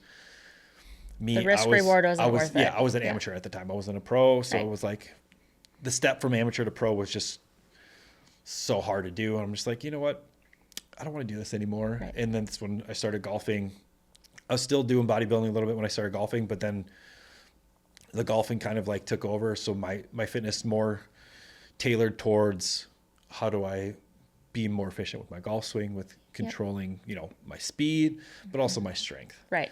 So it became more strength training and mobility. Right. So over the years now, I've been all about mobility. I do doing it every day. I've been trying to get Betsy on it. She's always asking me how I hit the ball far. I tell her I do mobility every day. She's like, that's not it. I'm like, no, that's it. Yeah. And I use that Pliability app. Okay. They give you specific workouts and mobility workouts that you do every day. It's anywhere from 20 to 25 minutes a day. Easy. Specific stretches where you're holding each pose from 2 to 3 minutes, and it's really good for your body. And then I do that with a workout. So Colin Ramos, one of the kids at the club, one of the juniors, he comes over every morning. He's been working out with me, which is great because he wants to learn. He's a D1 golfer. Yep. He's committed. He's like, he wants to get better. Right. And he wants Which to is get good. stronger. He's motivated. Motivated. Yes. Yep. So, and it keeps me motivated because it's Well, like, you have okay, someone to do it with you. yeah. Yes. So it's like, okay, like I got to be able to do Someone this. holding you accountable. And he holds like, you accountable. Figuring out different workouts each day, like tailoring it towards, strength, but also towards golf Yeah. and fitness and mobility. And that's hard to find. Like, it's like, oh, I'm kind of in the Very. same boat. I'm like, I've got to find something. Is it going to Lifetime and doing Pilates? Is it going somewhere? Yeah. And finding it golf related too. Golf like, specific that's workouts. hard. I mean, Yeah. it's very hard. A lot of the stuff too you can find on like social media. They have a lot of people that are Right. doing like golf specific Yep. workouts now, and I just like pick and choose some, and then I Right. mesh it in. But then when you do it by yourself, it's like, do I like? Yeah. And it was very hard. So when we were in Arizona, we'd go to Lifetime. We're not at Lifetime Yep. anymore. And then when Because we're the here, closest one around here is was 25, Fridley. 30. Yeah. Yeah, It Fridley. was 30 minutes, Yep. driving. And I'm just like, I don't want to do that every No. morning. So then we found a local gym, the Crunch Fitness, and it was really crowded in the morning. Right. Like they have classes, but then like Yeah.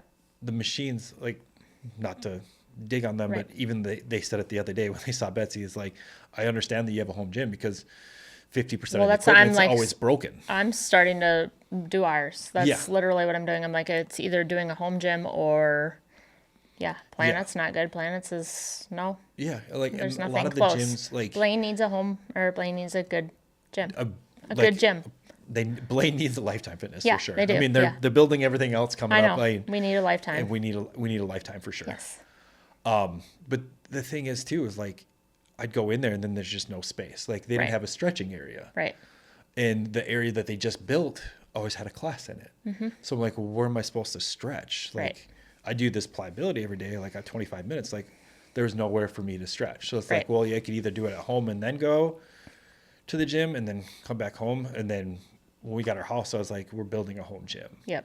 Like, I don't just care. need- Like we're just building it. Yep. And we did. And now it's better. Like I wake up in the morning, let the Just get dog it all out, done there. and I Yeah. go down to the gym. Like I don't Yep. have to drive anywhere. And I'm just like, okay, Perfect. it's a lot better. And like, it's your own gym, so you can do Right, whatever you want, whenever there. you want, Like yeah. I don't have to wait for a machine. I don't have to Right. wait for anything. Like me and Colin, I'll set up a circuit every morning, and we'll do a couple circuits, a couple rounds each, and then we have a treadmill. Yep. Try to run a couple times a week. I'm not a big runner, but running is part of speed. Gaining And now speed. Divot wants to get outside and run and go. Exactly. He wants to run in the snow. I don't No. like that. No. But then like we couldn't find a gym around here either that had a cold plunge, and No. the Lifetime and The cold plunge and the red light therapy are life changing. Like Exactly. you have to do that every single day. Both. and the Lifetime, they started, this when we started cold plunging, is the Lifetime in Scottsdale. They turned one of the 2 hot tubs they had into a cold plunge. And they opened up January 1st of this last year, and we did it. And the first time Betsy and I did it, we did it together. Yeah. And we get in there, and I'm just like, Betsy, breathe. Like you have yeah, to you have to breathe. breathe. Yep. And I was like, I know it's cold, but you just got to breathe. Yeah. You just got to make it. First time we went like a minute and a half. Yeah. And now we do it religiously 3 easy. minutes a day, Yeah. and it's easy. And then when we built our home gym, it was like, we have to have one of these Yeah. in our home because there's nowhere around here that Now has it's like them. you can't go a day without it. Yeah. Like it's just normal. I've been taking it a little bit light in the winter because I'm already cold from letting Divot out in the morning. Yeah. So like we go and take our little 10-minute walk in the morning. Yep. Let him do his stuff, and I get back in and it's just like, no. Can't do it. You can't do the cold plunge on top of the cold walk. No. Cannot do that today. No. But yeah, like the fitness side of it, it all starts with not only the motivation of wanting to like better yourself and Yeah. like finding a program that works for you, Yes. but also the food Yeah. and It's the important. diet. You And have to do it all. I know a lot of people are like, well, how do you find stuff that's good? Well, for one, buy a lot of organic vegetables. Yep. Organic's the way to go. Yep. But I like to read the ingredient labels. Yep. Because hopefully sooner than later a lot of things change, but there's a lot of additives, Right. red dyes, Yes. stuff that's not good for you Yep. in food. So we try to keep it to minimal ingredients or natural Right. ingredients into Yep. all the foods that we eat. But when it comes to that, is you have to determine what your you can do this with like your doctor or go to somebody, but you can figure out what your basic metabolic rate is. Yes. and figure out like if you're eating enough, because a lot of people don't understand, and I would preach this when I was a trainer, is you're not eating enough. Correct. A lot of the people that I trained would come in and they would be like, oh, I'm just so hungry. I would eat, but I'm gaining weight. Mm-hmm. I'm just like, well, how much are you eating? Right. Well, like, well, I'd have this in the morning and then this in the evening. Well, what's your output? Like, right. What are you doing, during the day? Well, I come in and I do my workout, my hour cardio. And I was like, you're burning way more than what you're putting into your body. Right. So your body's taking that first meal and it's holding on to it because it's starving itself. So a lot of the weight that I've lost, I was eating 6-7 meals a day. Yep. And people are like, well, how can you eat so much and still lose weight? I was like, well, because I'm actually feeding my body. It's not starving. It's not fueling it. Yeah, it's not holding on to anything. It's, it's using my energy sources like it's supposed to be. Yep. So a lot of people think, well, if I, everybody's like, I just got to be in a calorie deficit. But like if too much of a calorie deficit is potentially not only dangerous, but it's bad for your body. Right. Your body goes into starvation mode. You start storing body fat. Yep. And you're like, well, I'm gaining weight. And that's when people start giving up. Right. They're like, well, this working out thing is not working. When it's not the working out thing that's not working. No. It's your diet. I mean, fasting every once in a while is good for you. Yes. Yes, absolutely. But not to the point where you're not eating, period. Exactly. Yes. Yeah. Like a reset. We do a 24-hour fast usually on Sundays. Yep. After a high carb day and a high input of food, intake of food on Saturdays. But the right kind of food. Yes. And we've been making our own pizza. Yeah. Like we make our own dough. Yep. We make sure that all the ingredients that we're making is not like you can get a pizza from anywhere, but you don't know what's going into it. Right. And that's a lot of homemade. The things, yes. And that's a lot of the things that I struggle with too, like going out to eat. Yeah. Not only finding like healthy plant-based options, but like I don't know, how they're cooking it or what they're cooking it in. Are they frying it in oil? Like, correct. like yes. Like how are like what are they doing with that?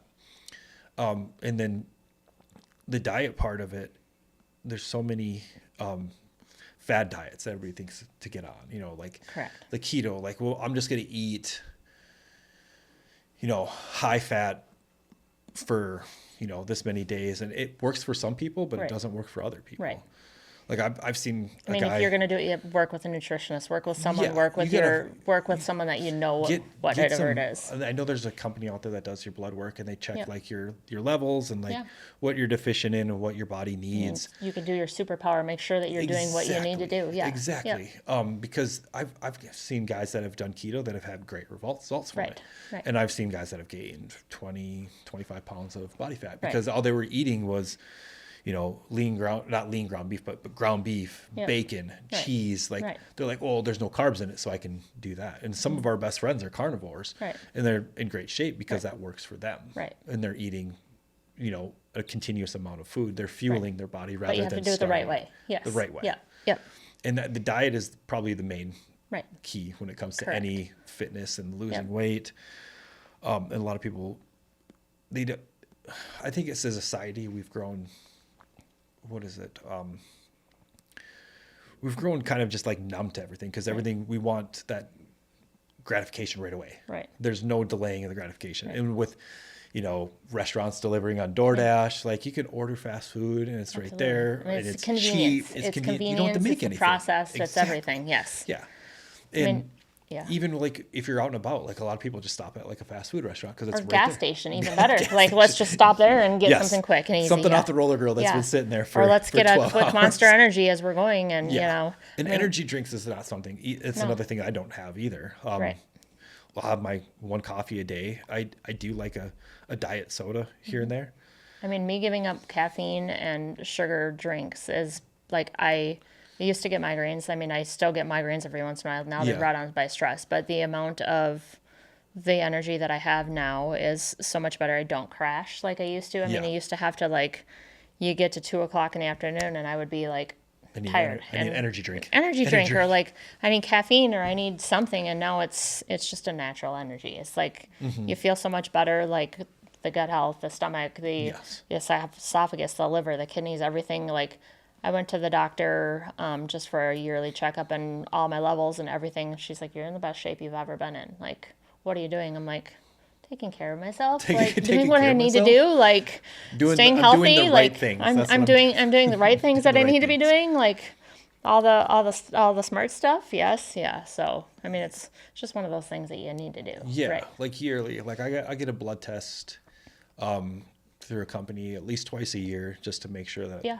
all my LDL levels, right. cholesterol, All that stuff needs to be on. testosterone, Yep. everything's in the right areas because Right. a lot of people, You don't know what you don't know. You don't know. yeah. Right. Yes. And like when I first started with him, like we realized that my testosterone was a little low, Right. and before, like when I quit bodybuilding, I was diagnosed with ulcerative colitis. Right. Yes. Which is an autoimmune disease. Right. And I did a couple clinical trials, and that's why I started the plant-based diet. Right. Which you because have to. I mean, because all the supplements, everything like that, just starts to affect all of that stuff. Yep.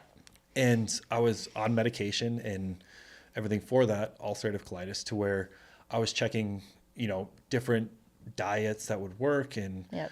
symptoms would go away, but then it'd come back even stronger. So the only ones that actually made it go away and stay away was a plant-based diet. Right. And everybody's like, "Oh, you're just a crazy Everybody vegan." And I'm just everybody like, puts "I'm not-" their comments yeah. in. I'm Like, I'm not a it's crazy vegan. No. Like, you can eat whatever you want Right. to eat. I was like, but this is Right. what works for I me. can still eat pizza. I can still do what I do. I eat can all the still, same yep. stuff that you do. Yep. It's just made differently. It just looks different. Yeah. Yeah. It's made from the same different ingredients. Yeah. Different ingredients. And that's the only thing. But like when I switched that, like my energy levels were Yeah. so much better. But Yep. like coming from that last blood test, they're like, "Hey, your testosterone's a little low." It's pretty common. Okay, so this is what I need, a little bit more of this, or I need a little bit more of that. So and they said that's pretty common for somebody that had an autoimmune disease, Mm-hmm. that had internal intestinal bleeding. Yeah, like right. it's pretty common. Yep. So like, okay, so then they put me on a protocol and got that all. But like again, I was in a state of where I was tired. Yep. I was like, well, what's going on? Got Like, a little why am brain I fog. I tired got a little tiredness in the going on. afternoon? Yep. Of all times, like it was like, well, that's just normal life. I was like, no, it's not normal. No, It's like it's not. something's I'm young. off. There's not. No, Yeah, no something reason I was should. off. And like, again, you don't know if you don't I'm know. not golfing. It's dark. It's Minnesota. Maybe I need to go to Arizona. Yeah, exactly. Now it's weird. Right, It's, yeah. Like I get out of work and I'm just like, why is it dark? Right. Yeah.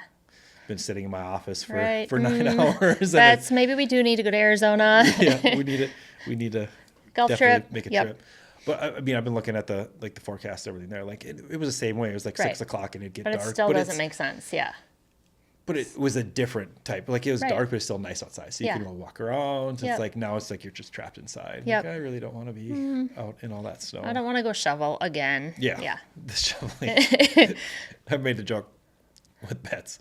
I was like, I haven't shoveled in over 8 years. And it's heavy, and it's ice, and it's not fun. It's not light. It's not. There's no part of it that's fun. No. And I haven't shoveled in over 8 years. And that just happens to be that the year that we stayed till, after Christmas, when we're planning on going down there after Yeah. Christmas, that we get the most amount of snow that we've ever had. My back was even hurting. My back never hurts. My shoulders hurt. Like, Mm-hmm. I went to the training room. I'm gonna have Dr. Peter on as a podcast guest coming up, and I've never gone to a chiropractor, and he does a lot of sports medicine stuff. And Yeah. he's like, "Have you ever been to a chiropractor?" I'm like, "Nope." He's like, "Why not?" Because I'm like, "I don't hurt." He's like, "Well, do you know that your back and shoulder?" I'm like, "Yeah," because I was shoveling for the last 4 days and chopping at ice. He's like, "Well, your right side's a little more tender than your left." I'm like, "Yep," because I was shoveling. Shoveling. shoveling It's all the and shoveling. chopping at the ice. Yep. It's like, "That's not from golf." I'm like, "Nope," because I was literally at the end of my driveway where all the ice and snow was. I was chopping with an ice pick. Yeah, so I don't mind the shoveling because I figure It's good It's a exercise. good It's exercise. great The second exercise, workout, yes. Betsy's on this kick. She's like, we need to get another shovel, like a different shovel, like a better one. I was like, there's nothing wrong. I have a metal one. Like, I like doing it, but it was just the constant, like, all the ice at the Yeah. bottom, like, got to me after a couple days. It wasn't the fact that like she was like, oh yeah, we just need a new shovel. I was like, no, there's nothing wrong with our shovel.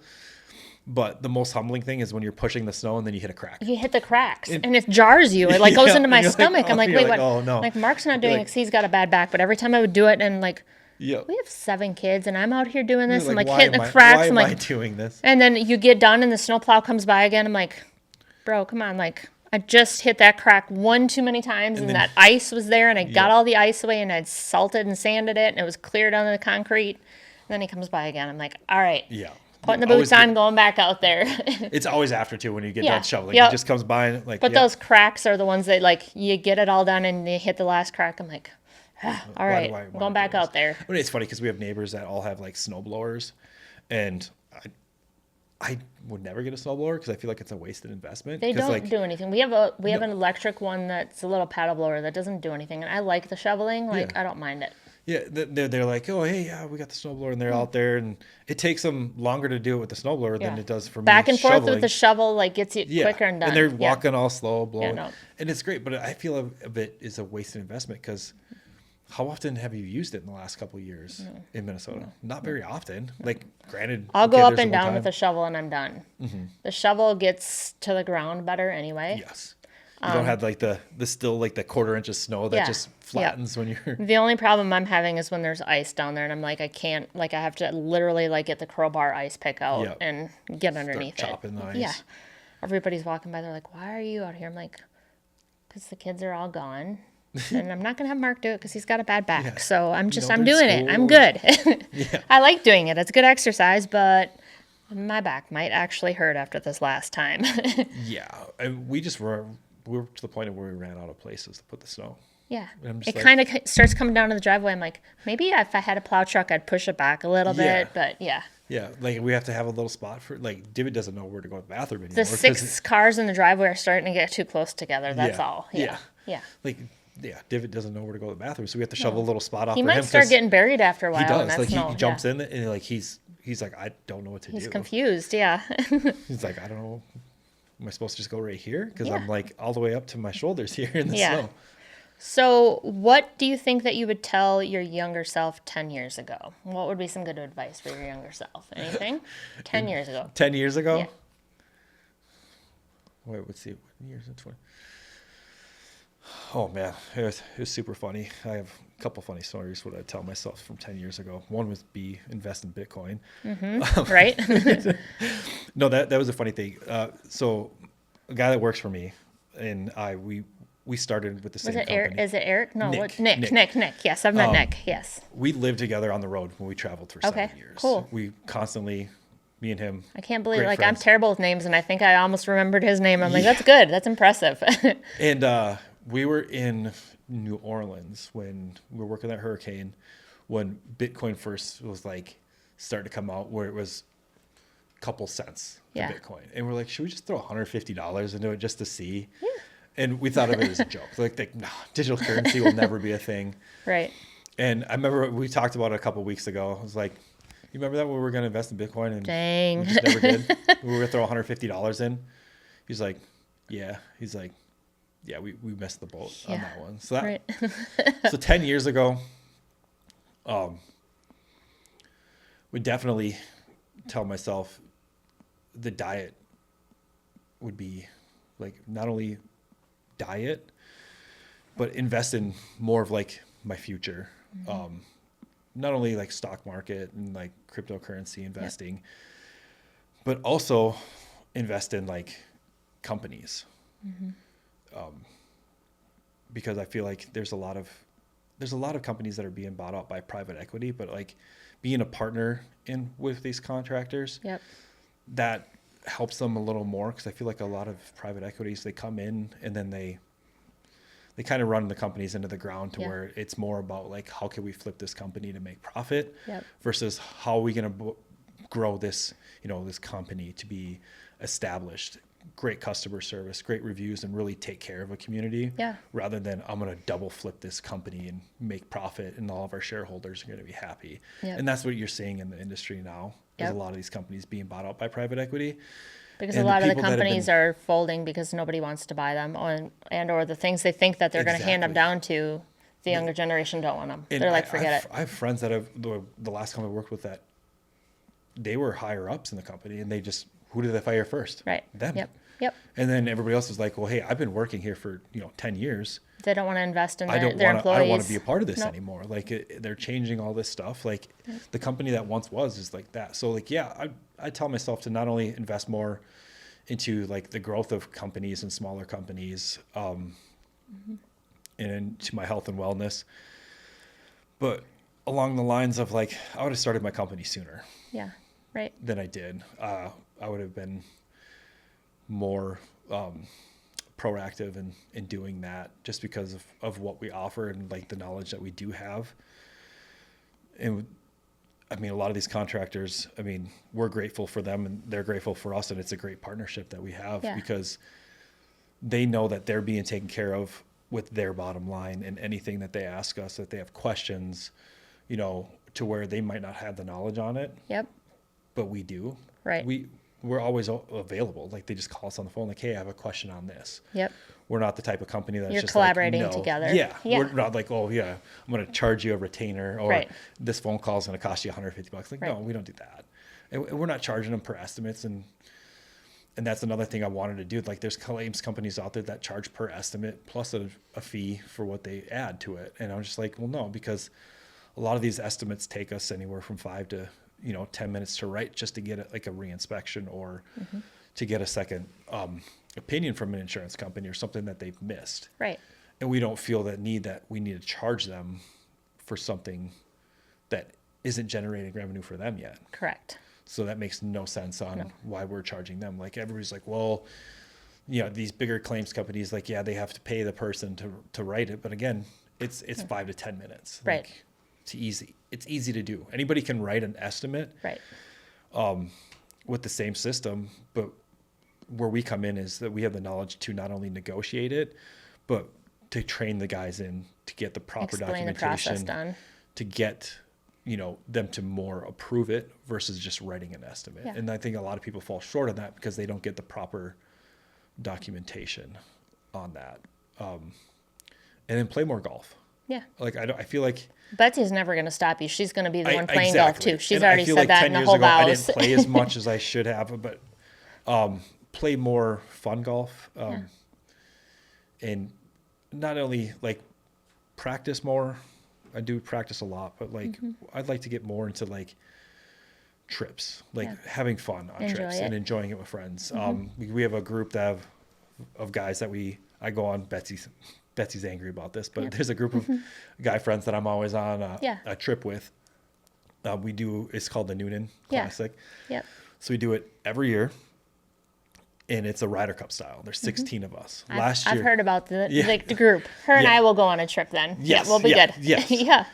So last year we went to Landman, but it's great. Like we play, like we're all friends, but it gets very competitive. Yeah. And it's a good thing to do. Like I like doing that. There's some years that I've missed because Betsy's been at Q school. Yeah. But it's guys that we haven't seen for years. Yeah. Like I haven't seen the guys. I see them maybe once a year, and that's that time of year. But then we pick up where we left off, and it's so much. It's fun. important. You've got to have that time to do that too. Investing in myself and my business would definitely be something I tell myself from 10 years ago. Like invest in yourself, take a bet on yourself because you've been in this industry for a long time. Build your own thing rather than building things for other people. Important. How can people find you, and how can they find Prevail Claims Well, and get a hold of you? they can find me on Instagram at Prevail_Claims. Yep. There you'll find a link to not only our website, but it has our email, has our phone number. They can contact me anytime. Perfect. And what would be something that you want to leave with our guests? What would be something important that you think would be important for you to share with our guests? For the guests, Yes. for all the homeowners, make sure that you're checking your policy language yearly because things change every year. Even have a sit down with your own agent. And for contractors, like we're here to help. We're here to be an extension to your team. Contact us about anything. Even if you want a free claim comparison, like you get a claim like, hey, we feel like this isn't right. Reach out to me. I'll do a free claim comparison and send you an estimate of what it should be versus what you're getting. Perfect. All right. Well, thank you for being on today, Kirk, and keep shining light. Yeah. Yeah.